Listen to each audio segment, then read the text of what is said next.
You're listening to Bottomshelf Bitcoin. This is episode 51. Relax.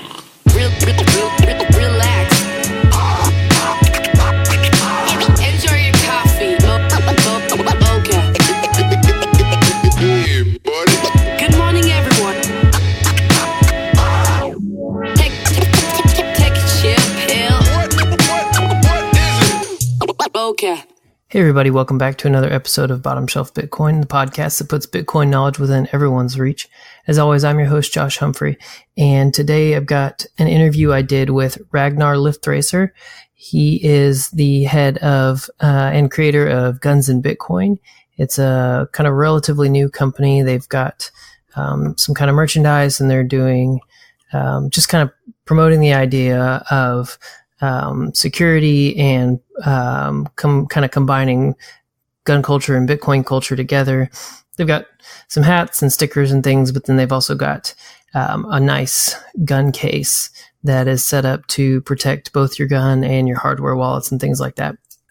Full disclosure on this, I do have a case. I kind of just ended up with one. Ragnar and I were already working on scheduling this interview, and then one of their cases ended up being a prize in a competition, and then I ended up winning that competition. So he didn't pay me. He didn't donate this case so that I would say good things about it in this interview. So I really do like the case, and I just kind of won it fair and square on a lucky shot on a competition. So just figured I'd be fully transparent there, so nobody thought I was just shilling some random product. And anyways, without further ado, let's get on with the interview. All right, so we've got Ragnar Lifthrasir. Ragnar, welcome to the show. Thanks for having me, Josh. Hey, so I've followed you on Twitter for a while. Kind of your most recent project, as far as I'm aware, is this Guns and Bitcoin thing. But kind of give us maybe a little bit of your background in how you got into Bitcoin, what you were doing before that, and what about Bitcoin made you latch onto that? Well, I've had a few careers in my life, but real estate is what I was doing when I discovered Bitcoin, construction, real estate development. Got into Bitcoin around 2011. Partly what spurred that was I had a small construction and development firm and was using PayPal as my main means of doing all my finances. Cash was, the bills were too big in cash to pay people a couple thousand. I didn't ever want to use checks, so used PayPal. And then one day I got cut off. They closed my account, wouldn't tell me why. I didn't do anything shady or wrong. And that coincided when I was learning about Bitcoin from Reddit, from the anarcho-capitalism subreddit. And that's kind of how I got started, and then continued to focus on real estate for a few years, trying to get the industry to adopt Bitcoin. I started a nonprofit to do so, had a Bitcoin real estate startup. And then about a year ago, last year, I just walked away from it all because I realized the industry wasn't moving in the direction of Bitcoin fast enough for me. And I was burnt out on all the ICOs. So that's what led me to start Guns and Bitcoin this last year with my co-founder, Chanel Lee. And it's going very well and having a great time. Cool. So, so did you find that it was just very hard to convince people in the realty and development business to even look at it, or what was the deal there? It was a number of things. Real estate, the industry in general isn't very tech forward. It's gotten a lot better, but it's still pretty behind. So you're dealing with that. Then you're dealing with it's a generally conservative industry. They don't like to change too much. Third, there's quite a few middlemen. When you do a transaction, commercial or residential, you have the owner, then you have the broker, you might have the lender, title insurance companies, sometimes some other parties, maybe developers, the city. So it's both. I saw it as a big opportunity to use Bitcoin to cut out middlemen just for payment, for escrow, things like that. But it turns out that you still, if you just want to use Bitcoin to buy a property, right, you still kind of have to get the okay from the title insurance company, maybe the escrow company. Maybe one party wants to accept it, but they want to settle in cash. Then you've got to find a payment processor to do it. So the short answer is there's just so many middlemen in real estate, and they're conservative and slow, that it's a great opportunity. But for me, I ran out of patience trying to push the rock up the hill, so to speak. Gotcha. Okay, so then what led you to go with guns and Bitcoin?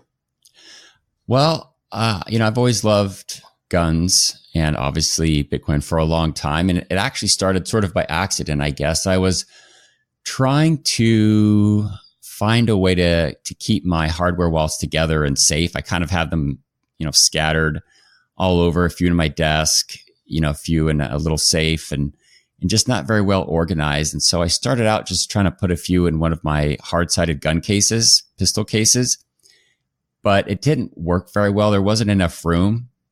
So I thought, okay, well, maybe I'll just make my own. So I got some foam and did some cutouts and made it work. It was really ugly, an ugly hack. Took a lot longer than I thought. And then I realized, hey, there's probably other guys like me out there, own guns, own hardware wallets. I think this is something that other people could use. And then it kind of went from there. And then my co-founder, she has a background in product design and fashion, and she liked the name and the whole concept of it. So then we decided to create some hats. And then, now we're working on our podcast, going to release hopefully this week. So that's how it started. Just me trying to solve my own problem, and then just philosophically loving guns and Bitcoin together. Yeah. And so I think there are some people who don't get it, which is surprising to me, because I think guns and Bitcoin are kind of this natural fit together, because so much comes down to physical security, right? Like at some level you can do all these things. You can do multi-signature so that things are spread out. You can do whatever, but at some level, like protecting yourself and protecting your family plays a huge part in hopefully deterring that situation from ever coming up. But if God forbid the situation came up anyways, being able to protect yourself and your family in such a situation where someone was trying to take your hardware wallets or your private keys or something like that. Yeah. And a few people have said that you protect your Bitcoin with your private keys, and you protect your private keys with your gun. So that makes sense. And just like Bitcoin, it's an insurance policy against something bad happening.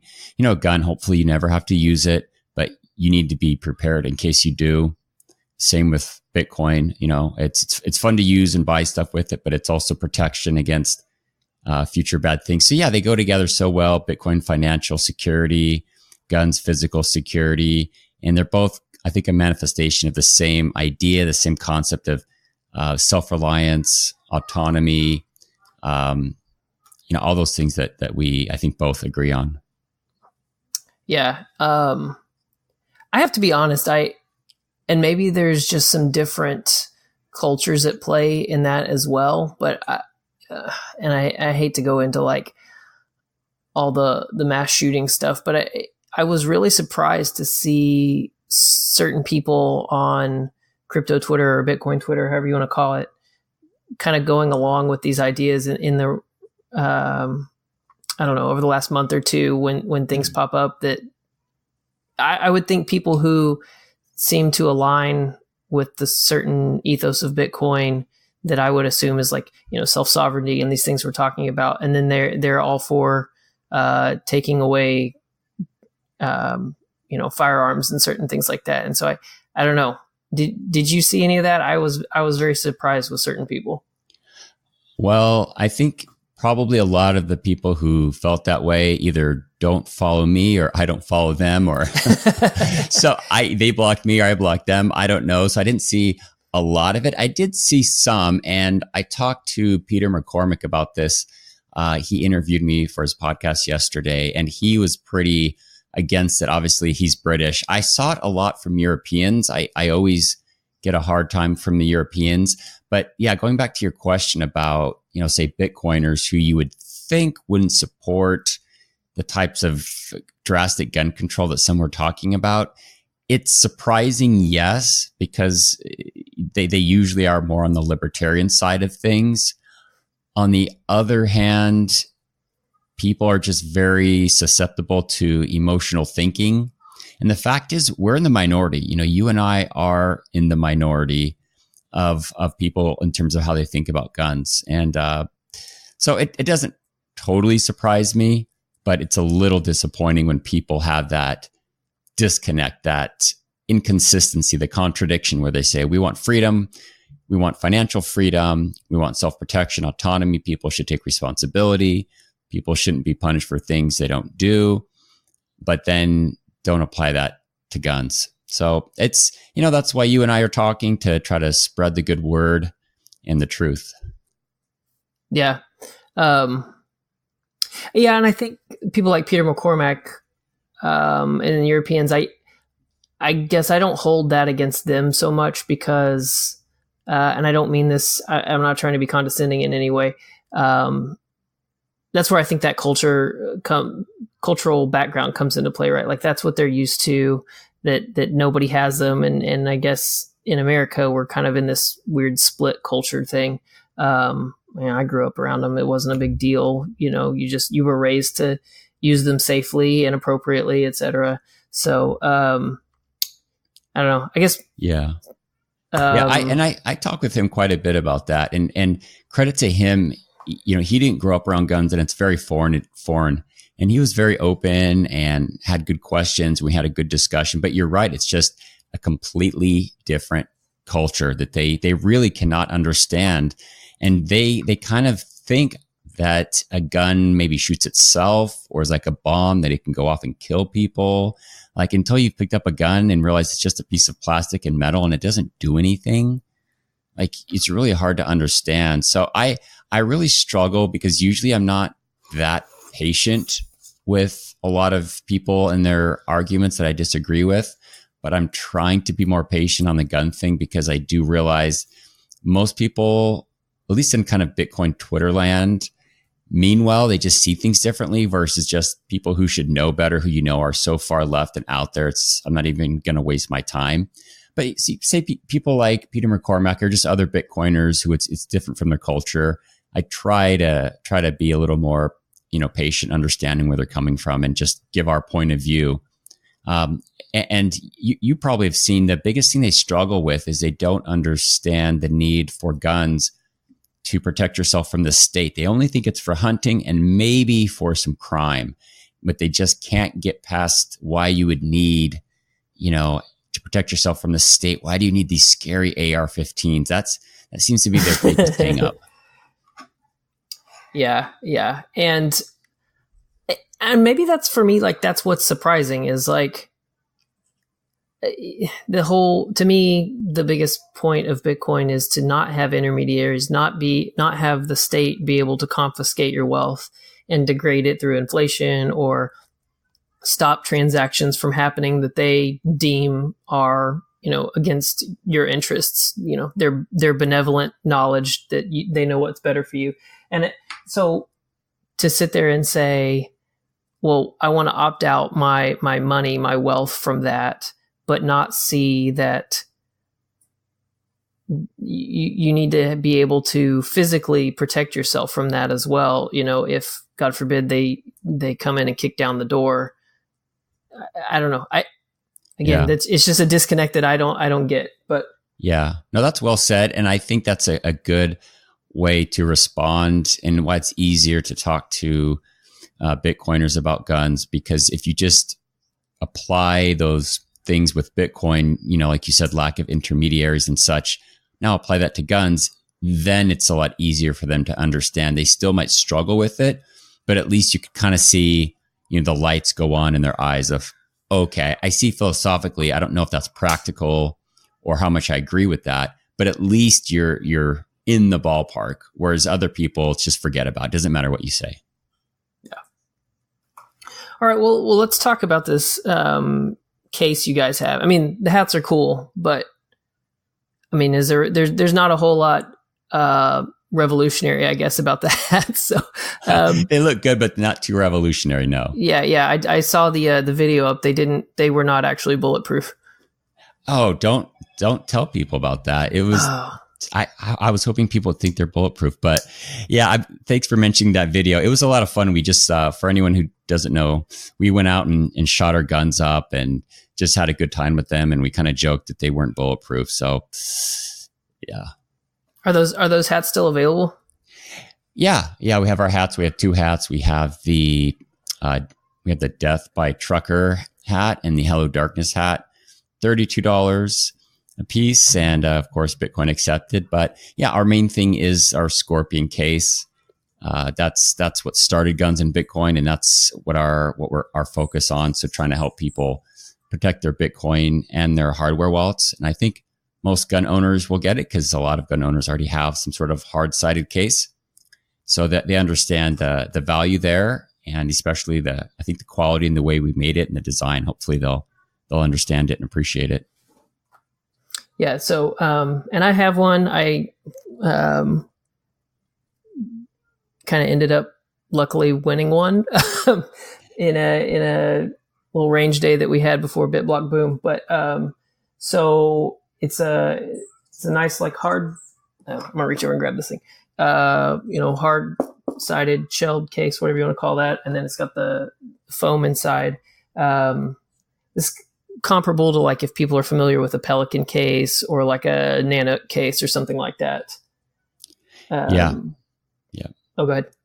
Yeah. It's a high quality case. We picked the best case manufacturer, tested a bunch of other ones, and the foam is high density polyethylene. So that's important for both the gun and the hardware wallets.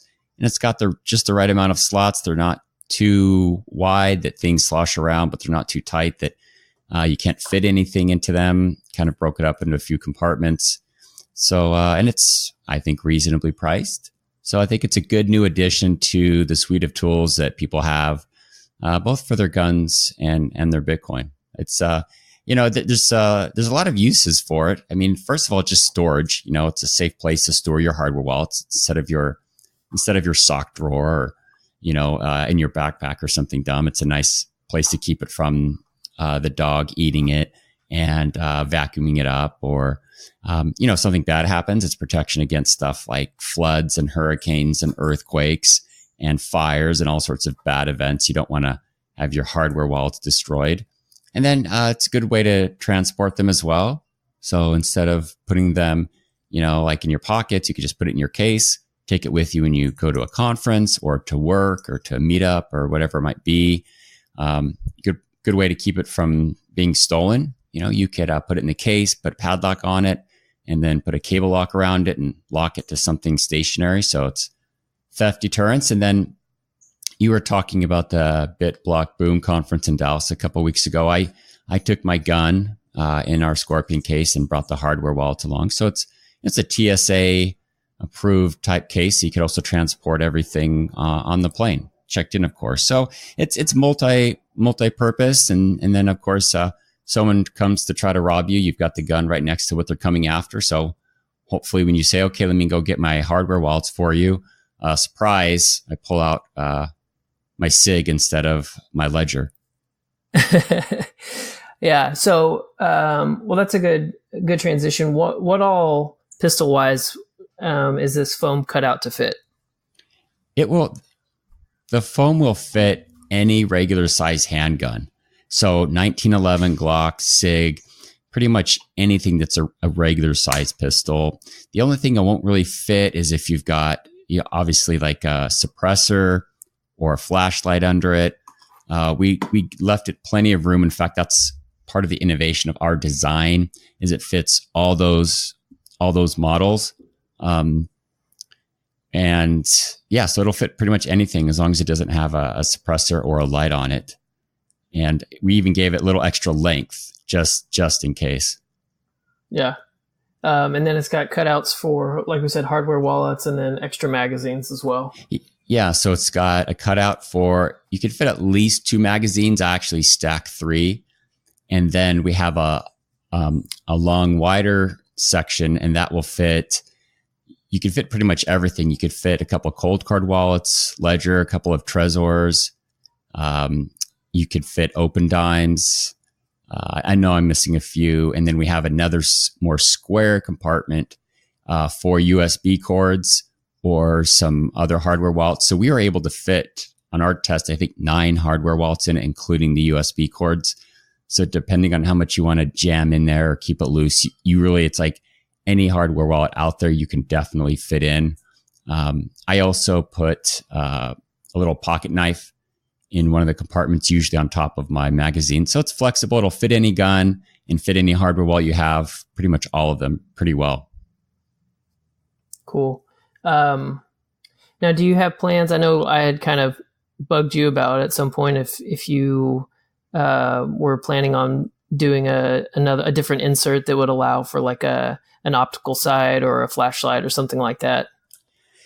Yeah, one of our prototypes actually had a cutout for a flashlight mounted underneath, just because it's pretty common for people to have that. And we didn't go with it just because then it cut out, the compartments for your hardware wallets. So we were trying to find this balance. If you get a case big enough, you could have it all, right? You could have a suppressor, a light. I mean, you can just go crazy and have everything. So we're trying to like fit everything, but not be so big that it got bulkier, heavier, and most importantly, more expensive. And we didn't want to go any smaller. So so our Scorpion case right now, we found was just like the right balance between, kind of fitting everything. But to answer your question, yeah, we do want to do an insert that has room for a flashlight, because that's the most common accessory, and perhaps, a red dot optic up top. For that, it's probably going to be a larger case though, which will be, it'll just be bulkier and a little more expensive. And one thing we've thought about doing is just selling some foam inserts, maybe offer them in 2 or 3 different case manufacturer styles. So let's say you already have an existing, Pelican or something. Just being able to have that foam insert that you want for your particular hardware wallets, your particular gun. Like you said, for a flashlight. Okay, I have a flashlight and I've got nothing but, say, cold card wallets. This is kind of more the layout that is perfect for me. So we're thinking about that. We're hearing feedback from guys like you and just seeing feedback from our current cases, and we'll see. So what, as far as I know this thing's waterproof, have you tested like how deep that goes? We haven't tested depth. I mean, obviously we don't produce the hard case ourselves. Like we don't have factories and stuff like that. So the hard case manufacturer has tested it for everything. It's met a bunch of military standards for dust, water, crushing, air pressure, heat, things of that nature. And we have all of those specs on our website about the different certifications that it has received. So lifetime guarantee for all that. And then ourselves, we have tested it. So I live by the beach here in Southern California. So I've actually taken it out body surfing. Nice. And body surf with it. In fact, we have a video we're going to put out maybe this week or next week where I have a GoPro and I take it out and body surf with it and actually get barreled inside of a little wave. So we've done that, and we buried it in the sand, thrown it down a cliff, done a bunch of things. So it's definitely waterproof, sandproof, and can tumble down a rocky hillside. Now, when you body surfed with it, did you lash it to you? Because that me personally, like that would be my fear, is that like, oh, it's waterproof, but I drop it and I can't ever find it again. Yeah, it also floats. Fortunately, I thought about that, but yeah, it floats very well. It was awkward to catch the waves though, because you have this heavy thing that you have to sort of push in front of you. Yeah, and then you have to paddle at the same time. So I wiped out quite a number of times, because when the wave came, because I had this giant, this case in front of me, it got in the way, and I had to like have a death grip onto it. So I didn't like latch it to myself. I just had a death grip on it. And that meant sacrificing my body when the wave broke. So we'll release the video, and you could kind of see like with the wave breaks, I'm underneath the water. It goes dark, it goes light, it goes dark. You see sand, you see foamy water. And then, we pop up, and it's pretty funny. I actually had the case hit me on one of the waves, but the camera didn't quite catch that. But yeah, so we've tested it at the beach, and it does pretty well in the surf.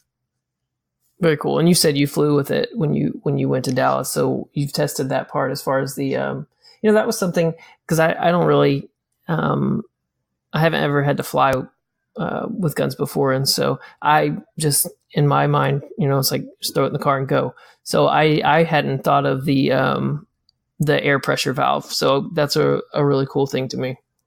Yeah, that people ask what that is. Yeah, it's an air pressure valve. So when the air pressure changes, it's mostly for flying. Obviously, when you fly, the air pressure decreases, so you want the air to be able to escape. But it's also could be for if it's in a very hot place, like let's say you live in Texas in the middle of the summer and you leave it in your car. Obviously, it's going to expand, and you want air to be able to be released. So it's a one-way valve. So it's just a nice feature. And yeah, it was actually pretty easy to fly with the case. It's straightforward. The gun has to be unloaded, and it can't have any bullets in any of the magazines or the gun, obviously. And you just put 2 padlocks on it. And then you just check it in like any baggage. You say, I'm checking in my firearm, and you've got to like sign this release. Sometimes they'll inspect it, sometimes they won't. And then they give you like a special sticker. And then when you go to pick it up, it's not on the carousel waiting for you, obviously, but it's just in their baggage claim office. It's like really easy. And so in the future, I'm definitely going to do it more, because when I go somewhere, I like my own gun. Like I love what I shoot. So I'm willing to put up with a little inconvenience and just have what I like. So yeah, it's great. But usually it's for the car. Like that's the most common reason is you go to the range, you go somewhere, and it's, you just throw it in the back of your car. So it's rugged that way too. Very cool. So what's, product wise, what's next for you guys? I mean, I know we kind of talked about some different, inserts and things like that. Are there other products that you guys are looking at putting out? Yeah. We definitely have actually a lot on the roadmap that we want to do. It's just a matter of, should we do them? Everything is so much fun to design and stuff. So we got to be disciplined about it. But for right now, we're really focused on the Scorpion case, getting feedback, and just kind of explaining to people its use case. And that's, kind of the main focus right now. But yeah, in the future, we also want to just stepping back, looking at the big picture. We're trying to help Bitcoiners get into guns and gun owners get into Bitcoin. And so we want to make it really easy for both. And so one thing we want to start doing is start selling hardware wallets on our site, providing education, sort of packages where people say, okay, I just want to show up and just give me a package of a couple of hardware wallets, a case, whatever it might be. And we make it easy for them. So talking to a few hardware wallet companies to see what we can do there. So just trying to integrate, I think, more with what's existing. And then sort of on the new product side, yeah, we've got some things that we've designed. We're just waiting to see if we think there's market demand for them. And I think there will be. Something that's so fun about Bitcoin this last year too has been all the new hardware that's come out, especially on the nodes. So we'll see about that. So talk to me about this podcast. I know you're getting ready to launch a new podcast. What all, what kind of guests are you going to have, and what all subjects are you going to be covering? The tagline for the podcast is giving you the tools and stories to survive and thrive the cyberpunk dystopia. So we're looking at the big picture of where we are now, which is a new era of being under digital surveillance, financial surveillance, facing physical threats, online threats, having tyranny come from both sides now, not just the state, but also from big tech, big corporations. And that's where we see the world. It's no longer of, I can just protect myself with my gun, or I can just protect myself with strong encryption. It's like, no, you need both now. So the podcast is focusing on helping people do both. Obviously, we're going to talk about gun stuff. We talk about 3D gun printing. We talk about homemade guns. We talk about Bitcoin security. We talk about secure ways to accept Bitcoin. For example, we're going to talk about BTC Pay Server. So we want to help business owners who have firearm related businesses to accept Bitcoin, and just kind of give everyone tools to fight censorship. in general. So pretty broad. We're also going to talk a little bit about, I guess you call it philosophical stuff, like having a strong community, a strong family, because libertarians are really bad at that. They only think, oh, I just can be against the state. But no, you need family, you need friends, you need a community. If you really want to thrive and survive, if you really want to be more autonomous, you kind of need other people. Yeah, so we got to talk about that community, and then a little bit about just kind of general health, nutrition, food, growing your own food. So putting the whole picture together, it's financial, it's physical, it's sort of mental, it's interpersonal, just trying to help people be stronger, more autonomous, and just happier in this new cyberpunk dystopia that I say that we're in. That sounds awesome. Thank you. It's kind of when we try to explain it to people, it's a little hard, I think, for them to understand. But we're going to launch this week, and then once I think people, once they see our guests and what it's about, they'll get it. You understand it, but other people, I think, are a little vague about it. But hopefully they'll figure it out soon. Yeah, I'm pumped up now to listen. Okay. Well, thank you. Yeah, okay. We're going to have some guys that you know. Oh, sorry. Oh, go ahead. Oh, yeah. So we're going to have quite a few 3D gun printing guys. So you're in the Keybase groups, so you know a lot of them. And I know a lot of people are excited to hear about 3D gun printing because it has so many ramifications from surveillance, physical security, code, technology, everything. So we're going to spend quite a bit of time on 3D gun printing. Yeah. It's funny because when I first heard about Bitcoin, before I really got it, but when I first heard about it and it was this censorship resistant form of digital payment, I immediately thought, so this would have been Obama era, back when anyone who was into guns was afraid that they were going to come, they were going to start putting all these sanctions and limiting what kind of ammo and blah, blah, blah. And I immediately thought like, okay, you could actually, you could maybe use this if they actually do pass these laws. Maybe you could use this to buy the types of guns or ammunition that they don't want you to have, right? It's not like you're going to do anything bad with it, but just so that you could have it, because it doesn't make any sense for them to tell you that you can't have these. They're not. For anyone out there listening who is unaware, most of the regulations, at least in American gun control, have nothing to do with a particular gun's lethality or anything like that. They're all these mostly aesthetic and sometimes just like scary sounding things. And so anyways, I went on a tangent, but back to it. Like this is kind of important to me personally, because that was like my immediate, I think a lot of people's immediate thing was like, oh, you can buy drugs. But for me, it was immediately like, oh, if they try and clamp down on your ability to buy guns, like this could be used for that. So. Oh yeah, 100%. I'm glad you said that. I thought I was the only one who had the same thought. Yeah. I mean, you probably remember Operation Choke Point, right? That's when the government tried to put the pressure on the banks to not do business with certain industries. And the gun industry was one of them. And then we've seen the financial, and then we've seen the private sector to start censoring financially gun-related companies like Shopify. Shopify kicked off a lot of the gun stores that they had on their platform. And then Patreon, I know, has been harsh on a lot of the gun things. YouTube has demonetized some of the channels or eliminated them completely.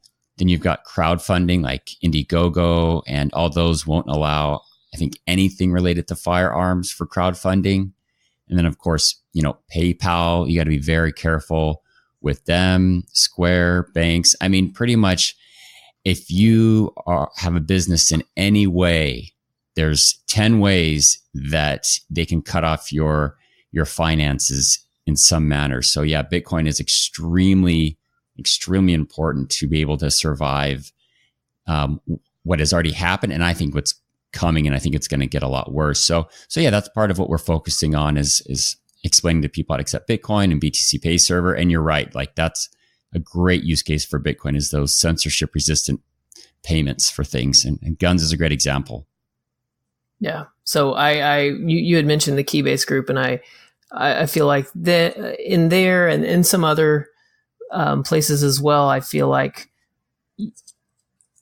people who are into guns, they're open to the idea, but to them, because they're not they're not spending a bunch of their time looking at, on Bitcoin Twitter or dev mailing lists or reading through how these things are progressing or understanding the privacy.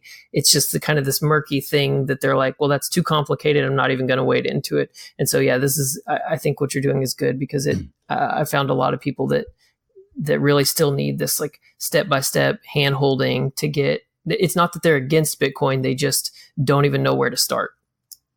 Yeah, I noticed that on Keybase too, with the 3D gun printing groups and the 3D gun printing guys. I was surprised how, I don't want to say a lot of them, but I was surprised that more weren't more savvy with Bitcoin. Obviously, many were. And I saw you help several people with Bitcoin related things. So that was good. So you're helping them. And yeah, they need the help. And now with 3D gun printing, it's kind of interesting because that is a parallel to Bitcoin, where technology allows us to just go around the rules. It's not even a question of what do the rules say. It's just like what can be enforced, just like Bitcoin went around the rules of you can't start your own currency. And it's like, well, if it's not a company, you can't really shut it down. And we're not claiming we're US dollar. It's its own thing. And just kind of the technology allowed us to go around the whole financial sector, and 3D gun printing is going to do that. And now needing to pair that with Bitcoin. I saw you help with a couple different things. I know one of them was that aluminum rail that they had created for the Glock. So you 3D print a Glock frame, but you still need these two aluminum rails. And the person that had made them, he's only accepting Bitcoin for that. I don't know how much you were involved if you bought rails, but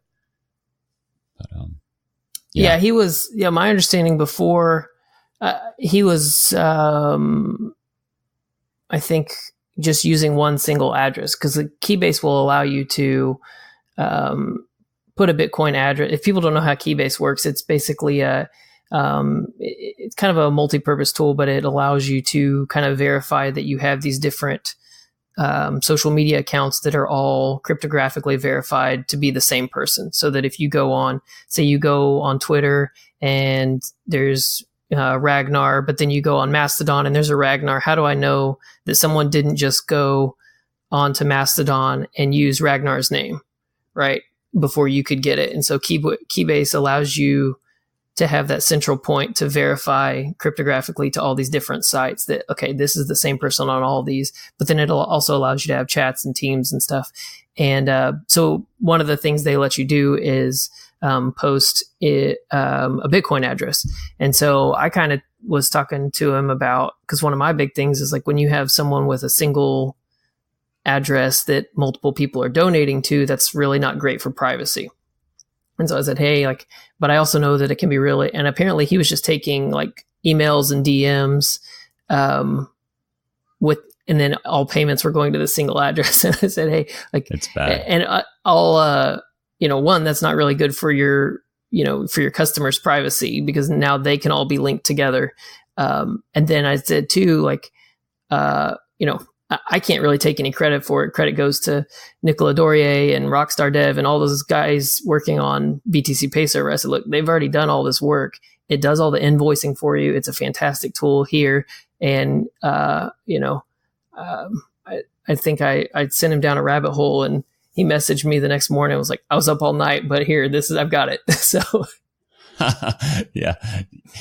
Well, that's a good example of two things. Number one is obviously Railman. That's the name he goes by. Obviously, Railman is pretty advanced when it comes to engineering and just business savvy. He got these things made in China, but still kind of, at the beginning of Bitcoin, not understanding that having one address is the way to do it, and then not being aware of BTC Pay Server, way to send invoices, which gives you a different address every time. And then it's also a wallet. So yeah, that was, doing God's work there, helping him set up, BTC Pay Server. So yeah. Yeah. again, I can't take credit for BTC Space Server because those guys are fantastic, but I'm just linking different communities that I know to help each other out. So yeah, and that shows how powerful it is, because now you can make your own gun parts and then you could sell them for Bitcoin, and both are legal. The rails are legal. It's legal to use Bitcoin, obviously. So it's not about like some dark net market with scary things. It's just really boring stuff, just aluminum rails with Bitcoin for a bunch of gun nerds. But it's just one of those things that, you know what, the elites, the Silicon Valley social justice warriors don't like. And so they put the clamps on you. But if you use BTC Pay Server and Keybase and print them yourself, make them yourselves, you can exercise your freedom. So it's like, it's, I don't want to say we're lucky, but we're very fortunate that we have all these tools, Keybase, Bitcoin, and 3D gun printing. It's a nice nexus of many technologies coming together. Yeah, 100% agreed. And it's a good point that you make. Like, none of this, just so nobody gets the wrong idea, like this isn't even darknet market, whatever you want to call it, illegal stuff. It's just that there are maybe socially frowned upon legal things that the people who are doing the frowning also have the power to cut you off. And I guess it's legal for them to cut you off, right? It's a private business. They have the right to say, we don't want to do business with you, but it makes things much more difficult. And it's, they're censoring your ability to do business based on a differing political opinion. So. Yeah. And you brought up a good point, which is, yeah, these companies can decide not to do business with you, right? They're a private company.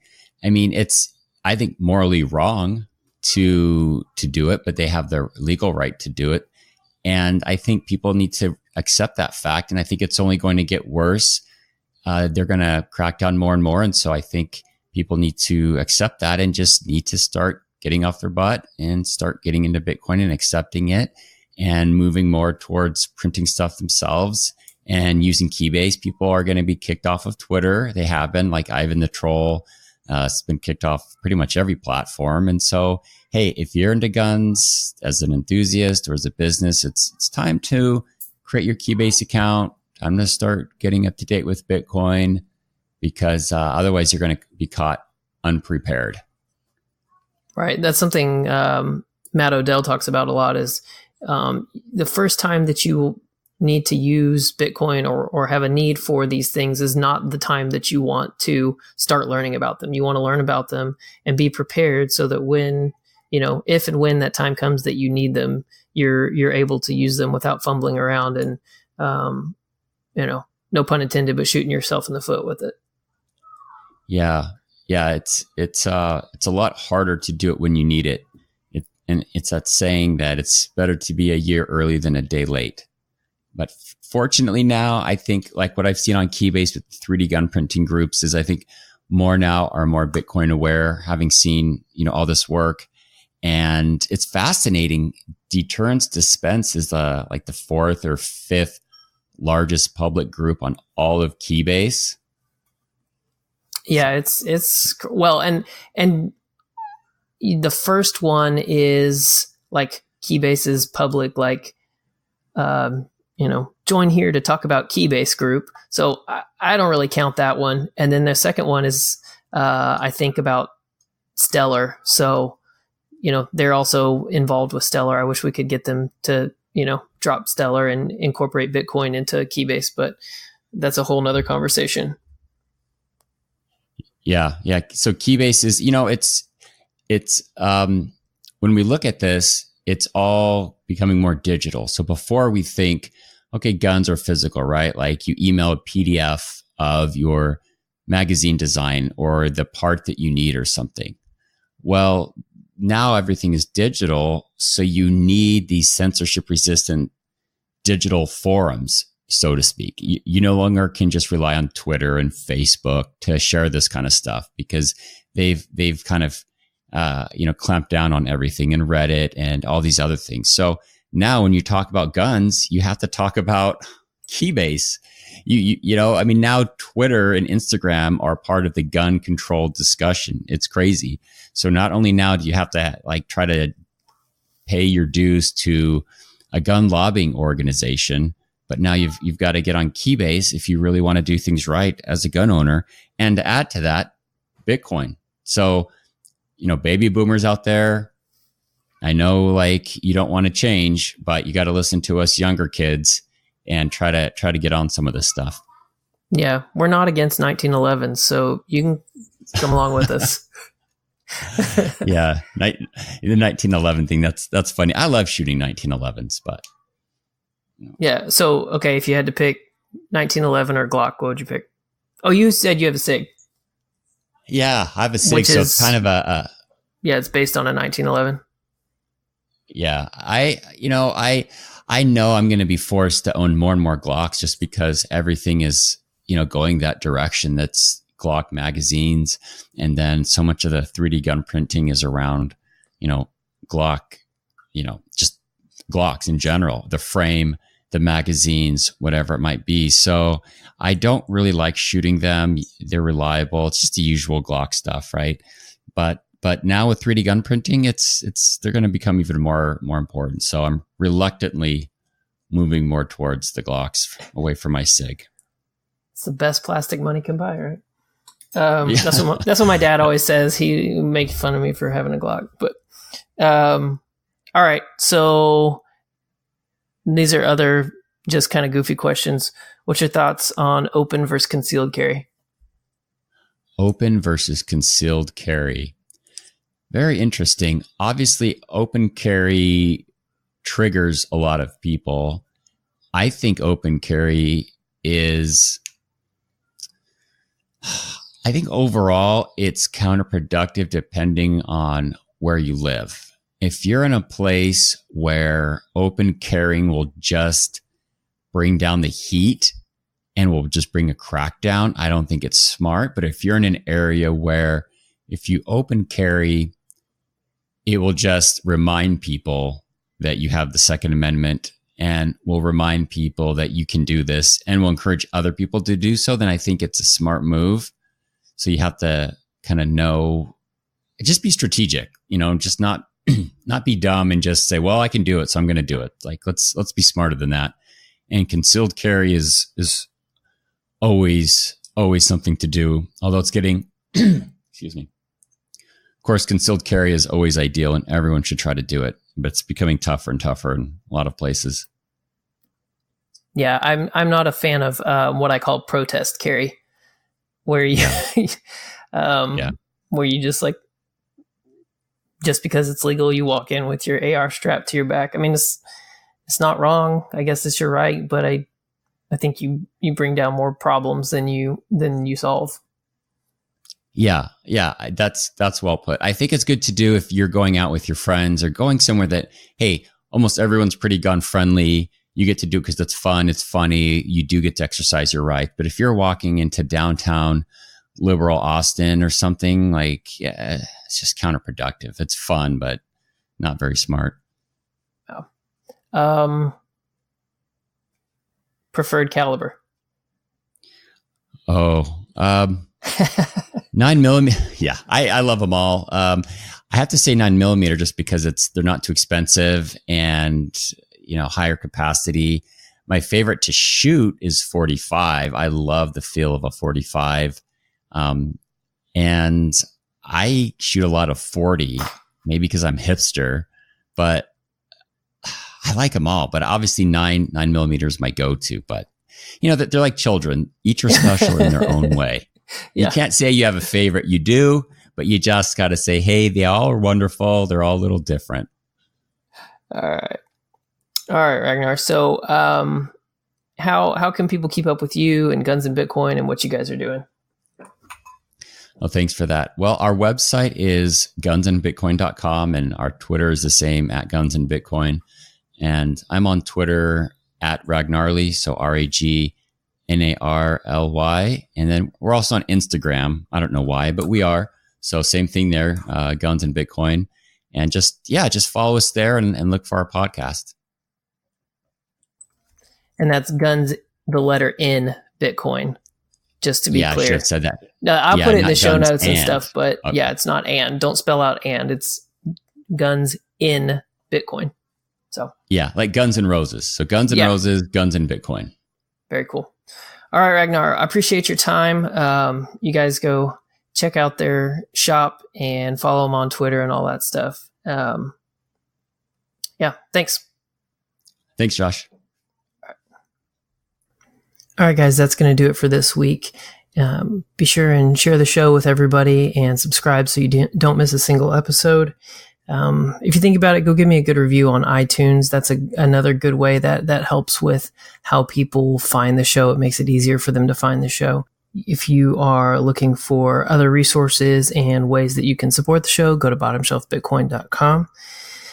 And then always you can follow me on Twitter at bottomshelfbtc. And I also, if you are trying to share the show with someone who is one of those people that would rather watch something on YouTube, I put all the episodes up on YouTube. It is, there's usually a few days of delay between putting the show up on YouTube between releasing the audio version and then putting it up on YouTube. Also remember, if you want to listen to the show ad free, and I usually get that out a day or two before it's on, you can either become a patron, and you can go to patreon.com/bottomshelfbitcoin and look there at the level that lets you get access early to those ad-free episodes. Or you can purchase them individually on LNcast. It's a few sats. I don't remember how many it is. It's pretty cheap. And you can pay for that individually per episode and listen to it ad-free. So anyways, that's it for this week. For Bottom Shelf Bitcoin, I'm Josh Humphrey. Thanks for listening.